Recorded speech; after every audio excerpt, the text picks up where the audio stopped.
Well, it looks like Iran has finally carried out their retaliatory strike against the United States in response to the assassination of Qassem Soleimani. They are calling this Operation Martyr Soleimani. I guess it's a pretty appropriate name. It gets their point across to their people, and I guess to the people outside of their country. So the character that this response took was in the form of ballistic missiles being shot across the border from Iran into Iraq. And apparently they targeted about 2 locations. There was a lot of confusion yesterday. I was following it all day, thinking that something would probably happen. And there were some earlier reports to where they said that, the Camp Taji outside of Baghdad was hit. Earlier in the day, there were air raid sirens going off at the U.S. consulate in Erbil. But apparently at that time, when those sirens were going off, I believe that the Iranian missiles hadn't been fired yet. And we were hearing, oh, this is a test, there's nothing going on, really. But less than a couple hours later, I think it was, there were the missiles fired, and 2 of them, at least, apparently targeted the Erbil consulate. Now, I guess that these missiles just aren't that particularly accurate.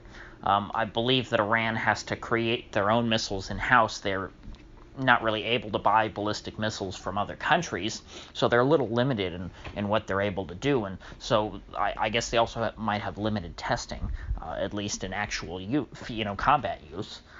So the 2 missiles fired at Erbil didn't hit the consulate. Now, the U.S. is claiming that they didn't shoot down any Iranian missiles, that, whatever Iranian missiles didn't hit their target was just because of failures of the missile itself, not because of the U.S. defense. They claim that they didn't have any missile defense systems where the Iranians targeted them. Now, of course, we're just taking that on their word, but I don't see what reason the U.S. would have to lie about something like that, because typically when people lie about missile attacks, they're lying and saying that they shot down more of them than they did, whereas the U.S. here is saying, no, we didn't shoot down any of them. But, I guess you could make the case that they would lie about it, just to make Iran's missile program look that much more backward. But again, if they did that, then Iran doesn't look like much of a threat now, do they? And it kind of undermines the whole pretense of the U.S. trying to, being scared of Iran as this big aggressor and, powerful country in the Middle East. Now, an area where the 2 sides seem to differ greatly is on the question of how many missiles were fired and how many casualties there were. Now, I guess Iran is claiming that there were, maybe 30 or so missiles fired, and the U.S. is saying that there were only 15. Of that, I guess about 10 of them hit the base in Al Assad, which is apparently in Anbar province. And that seems to be where the main attack was centered.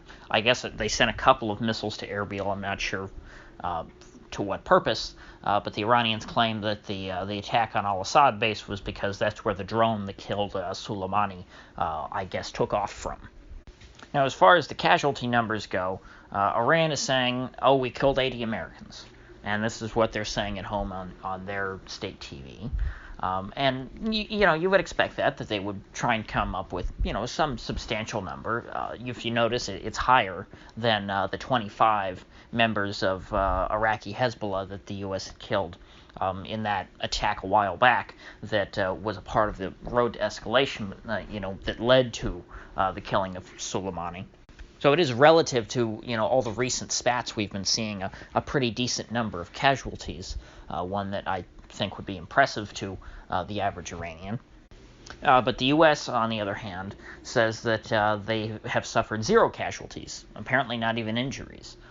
And again, you could make the case that the U.S. might want to hide it because it makes them look bad if Iran killed some of their people. But the U.S. hasn't, tried to hide that in the past. The U.S. has tried, to make every effort to inflate the number of casualties that they've suffered at the hands of Iran to the point to where they blame any soldier killed by a Shiite with a rifle as someone who was killed by Iran. That's what they, still are saying about Soleimani, is that essentially every time a Shiite kills an American, that is blood on Soleimani's hands. And so why would the U.S. lie and say that, they had no people killed when they actually did. It makes me think that they're probably telling the truth here. Because if there were, in fact, Americans killed in this attack, it would serve as a good pretext to escalate the conflict further and to perhaps fire some missiles into Iran. Now, there was a lot of disinformation going out last night. Apparently, I saw lots of reports saying that the Iranian Air Force was in the air and that some of them had apparently crossed the border into Iraq, implying that they were sending fighter jets into Iraq for some reason to presumably engage U.S. fighters.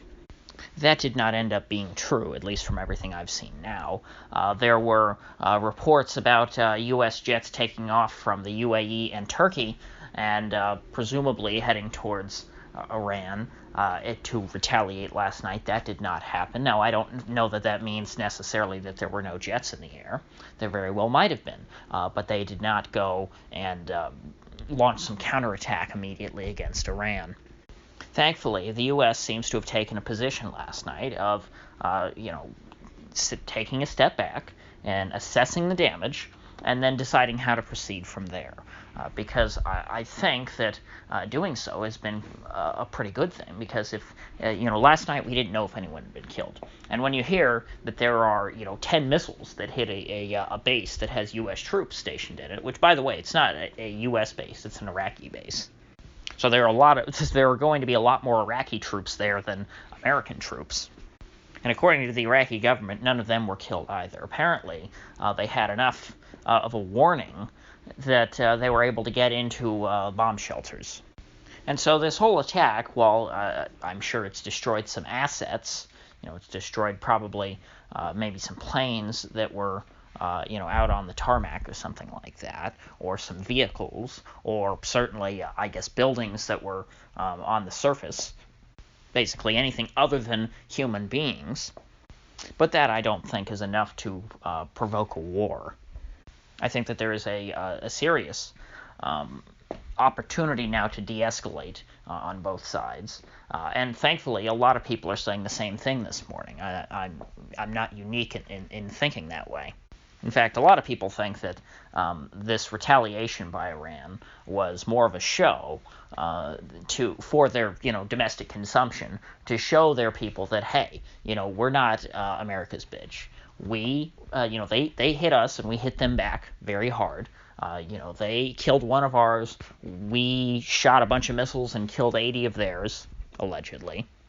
And that's what the state, that's what the Iranian government is going to run with, even if it's not true, because it helps their image domestically. It makes them look tough to their own people, while at the same time not provoking the U.S. to engage them in a major war and to destroy their country, because there weren't actually any Americans killed. Now, this seems like a very risky tactic because, if you fire 15 missiles into Iraq, it seems like you have a pretty good chance of killing some Americans.